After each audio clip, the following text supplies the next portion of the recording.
Yoz kelishi bilan hamma maza qilib meva yeyishni, tabiat qo'yniga chiqishni istaydi, lekin sizda yoz doimgidek burun bitishi, ko'z yoshlanishi, aksirish, allergik holatlar bilan boshlanyaptimi? Demak, bu video aynan siz uchun. Ko'pchilik allergiyani terak guli, chang yoki qizil mevalardan deb biladi, lekin mana shunday allergiyalar borki, u siz kutmagan mevalarni ham sizga dushman qilib qo'yadi. Misol uchun, polin o'tiga allergiya. Agar bunga nisbatan sizda allergiya bo'ladigan bo'lsa, siz shaftoli, qovun yoki tarvuzlarni ham o'zingizga dushman deb bilishingiz mumkin.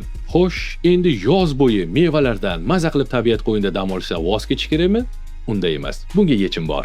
Siz shunchaki allergiya panel tahlilini topshirishingiz kerak. Ushbu tahlil sizda qaysi daraxtga, gulga, o'tga, mevaga va nimagaki allergiyangiz bo'lsa, barchasini aniq tahlil qilib beradi.